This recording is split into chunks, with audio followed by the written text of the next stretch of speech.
cosas que no debes de decir si eres ateo.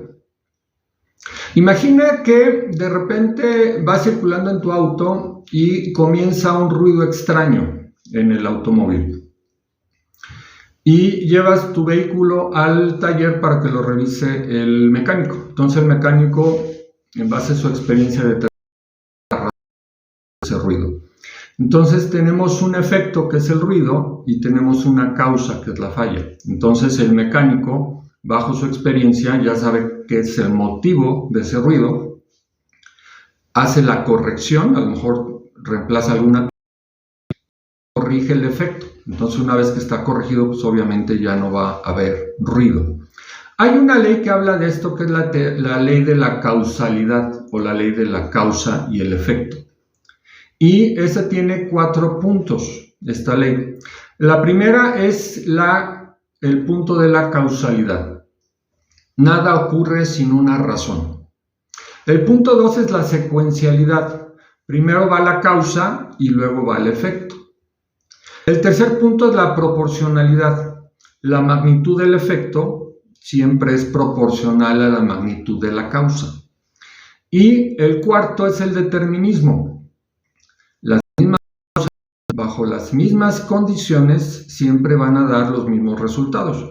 Por eso el mecánico puede corregir la falla, porque la misma causa bajo las mismas condiciones siempre te va a provocar el mismo resultado. Hola, ¿qué tal? Yo soy Sergio Quintana y esto es Y con toda tu mente 7. En este canal te presento evidencias y reflexiones principalmente sobre Jesús y sobre la Biblia.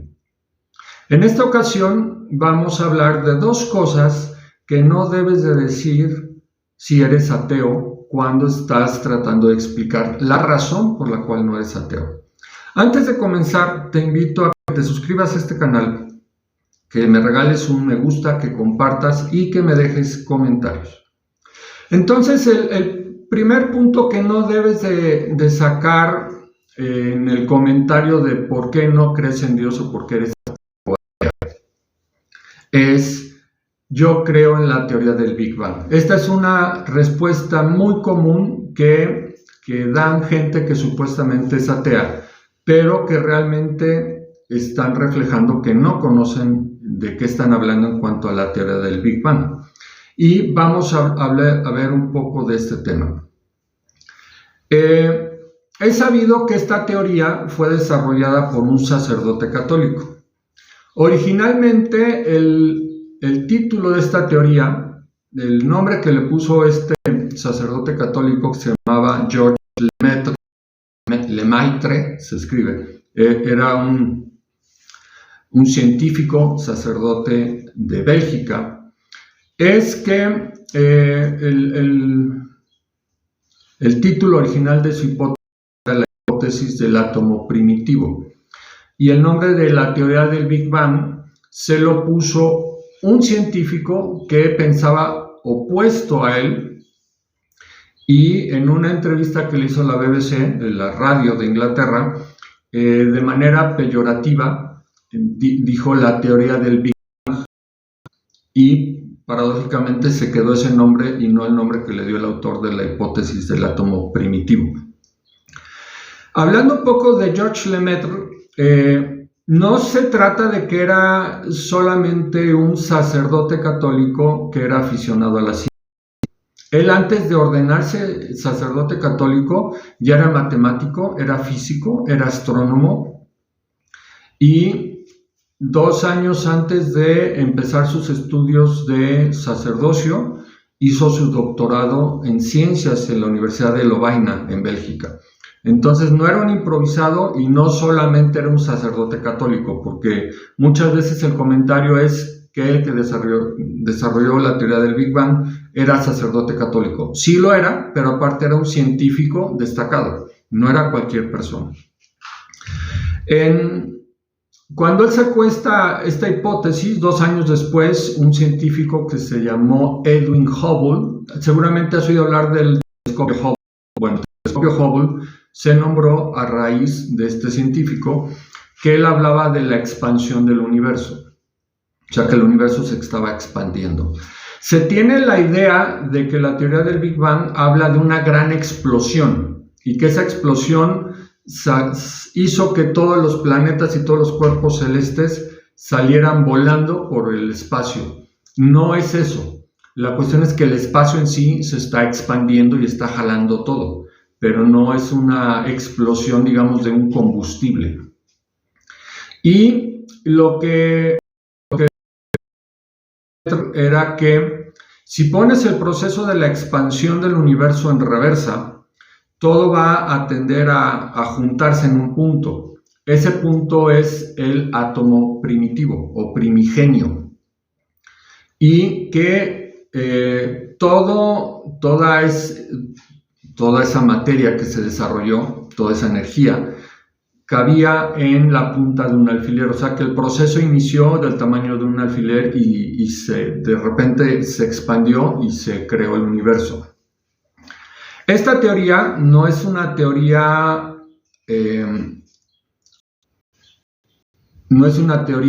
religiosa, es una teoría científica y actualmente es una teoría que prácticamente universalmente es aceptada como el origen del tiempo y del universo y de la materia. Entonces, en el momento que se inició este proceso, no existía materia, no existía tiempo y no existía el espacio. Entonces, en algún momento, todo se desencadenó y empezó a correr el tiempo, empezó a haber materia y empezó a haber espacio. Aquí la cuestión es que si hubo una causa, volviendo a lo que hablamos al principio de la ley de la causalidad, que antes de haber un efecto de que se expanda el espacio y se desarrollen los planetas, las estrellas, etc. Antes de ese momento, tuvo que generarse una causa para que hubiera ese efecto. Entonces la causa tenía que ser inmaterial, porque no había materia. Tenía que, no había espacio, o sea, prácticamente esa causa pues estaba en ningún lugar y esa causa no está ligada al tiempo. Entonces, la materia no está ligada al espacio y no está ligada al tiempo. Esa causa es lo que desarrolló todo. Si te fijas, esas tres cualidades son cualidades que los que creemos en Dios sabemos que las tiene. O sea, que no es materia, que es espíritu, que no está limitado al tiempo y que está en todo lugar, que no está limitado por el espacio. Otra cualidad importante es la creatividad. Porque pues si tú ves la naturaleza a nivel espacial, a nivel microscópico, a nivel normal, la belleza que encontramos en la naturaleza, por ejemplo, hay un detalle sumamente importante. A la fecha, en 2024, se desconoce cómo es que el agua que absorben las plantas en la raíz, por ejemplo, imagínate un árbol, no se sabe cómo llega el agua hasta las hojas arriba. O sea, no es capilaridad, porque la capilaridad está limitada por la gravedad. Entonces, somos una civilización muy avanzada y desconoce cómo es que las plantas a ciertas alturas, ¿no? Tal vez plantas pequeñas, pues sí, a lo mejor la cuestión de la capilaridad sería lógico pensar en ella. Entonces, hay mucha creatividad, hay muchísima precisión y hay una cuestión importante, es una causa personal. O sea, ese ente, que si quieres no le llames Dios porque eres ateo o atea, esa causa, que ya vimos que es inmaterial, que no está ligada al espacio, que no está ligada al tiempo, también tuvo que tomar la decisión de generar el proceso, porque no había nada. No existía nada, no había tiempo, no había espacio, no había materia. Entonces, bajo esta óptica, si le asignamos a la causa que generó todo lo que existe en el universo, vamos a dar cualidades que las religiones le asignan a Dios. O sea, es un ser que no está ligado a la materia, que no está ligado al tiempo y que no está ligado al espacio. Y que a raíz de ese momento se empezó a generar todo lo que existe. Entonces, esta es una teoría científica que muchas veces va ligada a la cuestión de la fe. Y por ejemplo, el científico que desarrolló esta teoría, que la desarrolló como un científico, no como un religioso, llegó el momento de que con tanto conocimiento científico que tenía, se sintió en la necesidad de desarrollar su parte espiritual. Muchas veces pensamos que la ciencia y la religión son polos opuestos. Y en este capítulo vamos a ver algunas evidencias que corroboran lo contrario. Ok, entonces el primer punto que no debes de comentar cuando estás diciendo por qué no eres creyente o por qué eres ateo, no saques el tema del Big Bang. Porque si te topas con alguien que sabe lo que te acabo de comentar, pues va a haber una discusión. El segundo punto es que puedes decir, yo no creo en Dios porque creo en la ciencia. Y ya un poco anterior, pero lo vamos a ver un poquito más a profundidad. Vamos a hablar de algunos científicos que históricamente son reconocidos como los principales que ha habido en la historia. Y vamos a ver que practicaban, en cierto nivel, practicaban una religión. Y empecemos por Nicolás Copérnico. Nicolás Copérnico era un científico muy destacado que además era católico. Luego tenemos Robert Boyle, que era anglicano devoto, o sea, no solamente había nacido como anglicano, sino que era ferviente devoto anglicano. Luego tenemos a Isaac Newton, era cristiano, era unitarista. Unitarista es que solamente cree en Dios Padre, no cree en la Trinidad. Luego tenemos a Pascal, a Blaise Pascal, era católico. Luego tenemos a Kepler, era luterano, también devoto. Tenemos a Pasteur, el que desarrolló la vacuna para la rabia, el que desarrolló el proceso para pasteurización de líquidos, principalmente, por ejemplo, la leche pasteurizada, es por los trabajos de Pasteur, era católico. Luego tenemos a Sir Francis Bacon. Este señor era político, era filósofo y también fue el método científico que se usa actualmente. Él era inglés, él era anglicano. Luego tenemos a Max Planck, que era luterano. Y hay un libro que se publicó en el 2003 que se llama 100 años de premios Nobel, por Baruch Shalev. Y dentro de muchas cosas que se mencionan en este libro, destaca que el 90% de todos los premios Nobel, porque sabemos que hay premio Nobel, por ejemplo, de literatura y de la paz, todos los que son enfocados a ciencia, el 90% creían en Dios o creen en Dios. 2/3 cualquiera de las denominaciones cristianas. O sea, digamos que del 90%, 60%, 2/3 partes son de alguna denominación cristiana. El 21% eran judíos o han sido judíos. Y el 35% de literatura, del Premio Nobel de Literatura y de la Paz, el 35% han sido ateos. Esto nos refleja un alto porcentaje de científicos que, aparte de desarrollar al más alto nivel la cuestión de los avances de la ciencia, creen en Dios, ¿sí? Entonces es una cuestión importante, y la relación entre la ciencia y la religión, como decía hace rato, no son antagónicas, se complementan. Y para terminar, te voy a hablar un poco de historia, tal vez historia americana.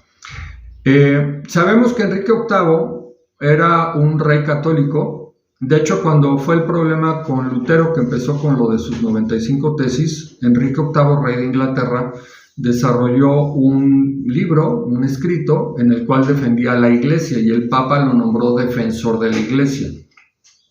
Años después, Enrique VIII se quería divorciar de su esposa, Catalina de Aragón, que era española, y se quería volver a casar. El Papa le dijo que no se podía.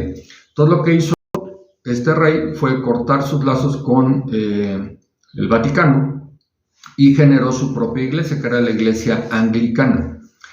Años después, como 5 o 6 reyes después, hubo un rey. Sabemos que la iglesia anglicana, la cabeza de la iglesia anglicana es el rey en funciones. Entonces, actualmente es el rey Carlos III. El rey Carlos II, como cabeza de la iglesia anglicana, sacó un libro que se llamó de las oraciones comunes, y decía que toda la iglesia luterana se tenía que regir bajo lo que decía ese libro. No sé exactamente qué decía ese libro, pero más de 2,000 pastores anglicanos se opusieron y hubo una persecución religiosa. Salió de esa persecución un grupo que se le conoció como los puritanos.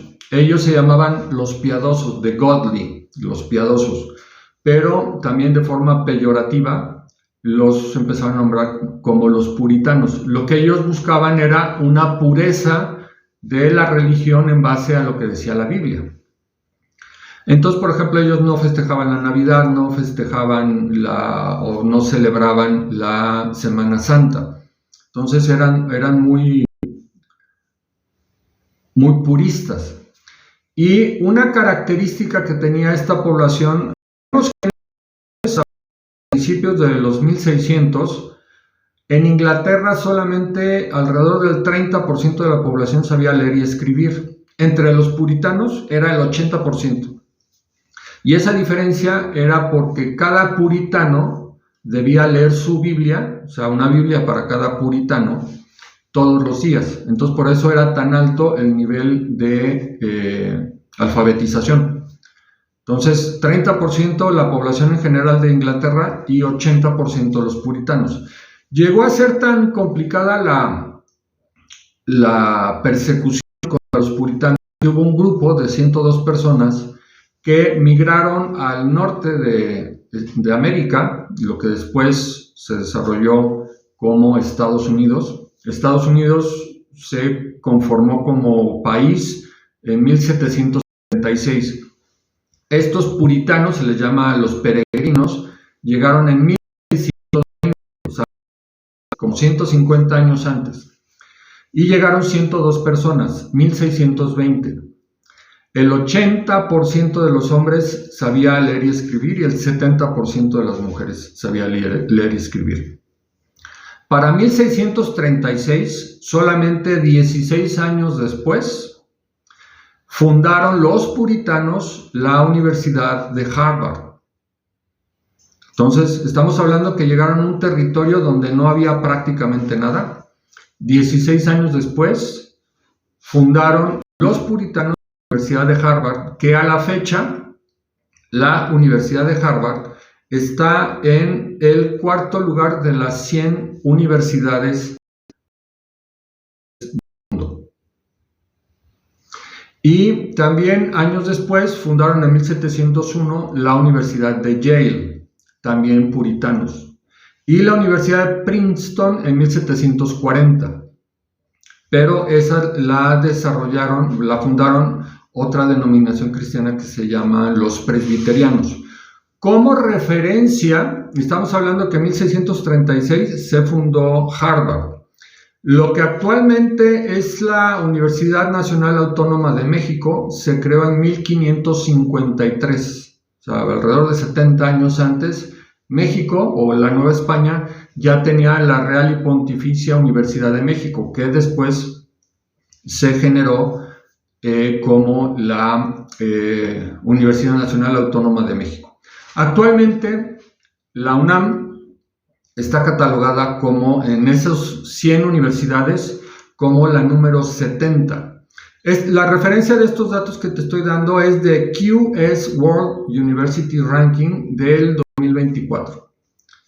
Y nada más como curiosidad, estamos hablando de que es el top 100, entonces 34 universidades o el 34% de este ranking, 34 de 100 son de Estados Unidos. Le sigue Inglaterra con 14. Todo lo que es Hispanoamérica, contemplando España y Portugal, porque tenemos a Brasil. De todo ese conjunto de países, España, Portugal y toda la Hispanoamérica, solamente hay una universidad y es la UNAM. España no tiene en este ranking ninguna, no tiene Portugal ninguna, Brasil no tiene ninguna, Argentina, que el nivel cultural en Argentina es sumamente alto, tampoco tiene. Entonces, de toda Hispanoamérica solamente hay una. Y bueno, este es el segundo punto en el cual no puedes tú argumentar como ateo o atea que tú no crees en Dios porque crees en la ciencia. Porque ya vimos que los principales científicos de la historia, aparte de creer en la ciencia, creen en la existencia de un Dios. Y lo que te decía de los puritanos, que era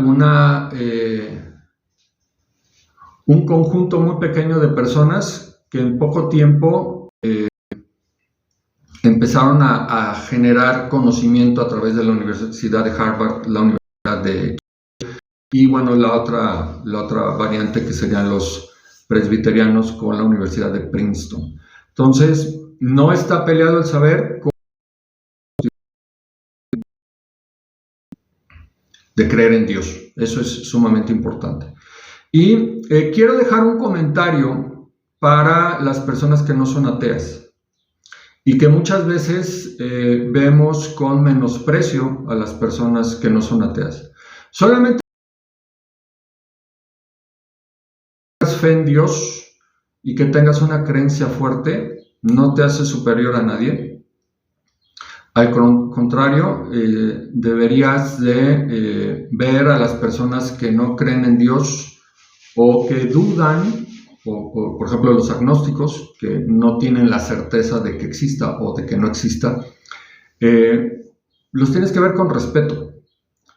Porque las iglesias cristianas no son clubes de santos o clubes de salvos. Son lugares donde gente pecadora se reúne para luchar en conjunto contra el pecado.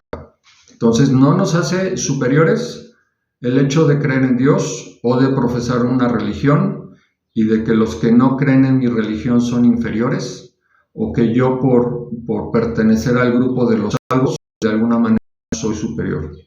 Hay que recordar que Jesús en su vida pública, los 3 años que desarrolló su vida pública, era conocido porque comía frecuentemente con publicanos, o sea, con cobradores de impuestos que eran personas socialmente muy mal vistas en el pueblo hebreo y con pecadores.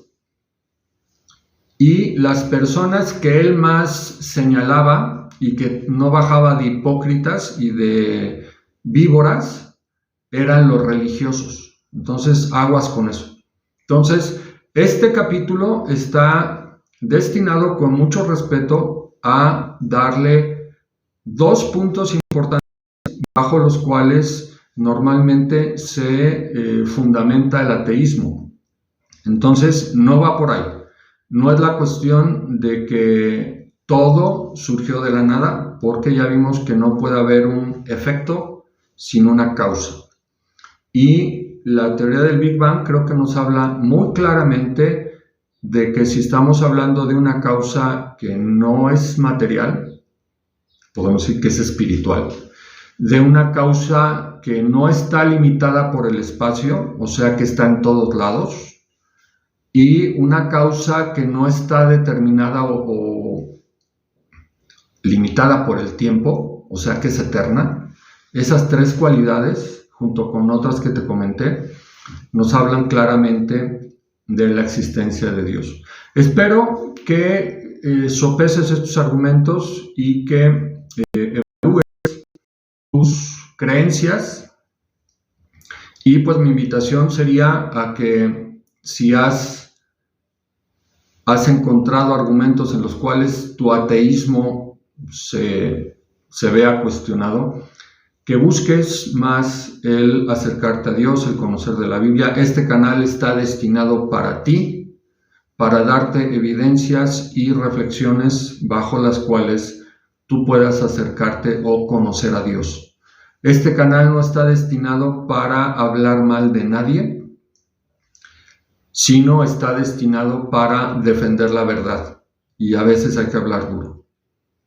Entonces, que Dios te bendiga. Te solicito, ya que llegaste hasta acá, que me regales un me gusta, que compartas, que dejes tus comentarios, y nos vemos en el siguiente episodio. Que estés muy bien. Yo soy Sergio Quintana y esto es Y con toda tu mente 7. Amarás al Señor tu Dios no solamente con todo tu corazón y con toda tu alma, sino también con toda tu mente. Nos vemos pronto.